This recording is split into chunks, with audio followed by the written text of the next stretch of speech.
এটা হচ্ছে ভাসলিয়া স্টেশন। আমাদের ভাসলিয়া থেকে শুরু করতে হবে। ভাসলিয়া থেকে আমরা শিয়ালদা যাব, শিয়ালদা থেকে আবার শেয়ার গাড়ি করব, ওখানে প্রাইভেট ট্যাক্সি করা আছে। ওখান থেকে আমরা বেরোবো হাওড়ায়।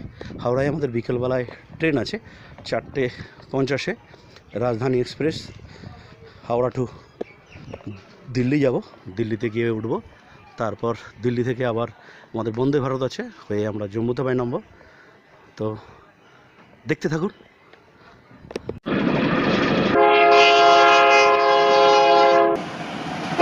আমাদের ট্রেন আসছে, এই যে হচ্ছে ভাসলিয়া প্ল্যাটফর্ম।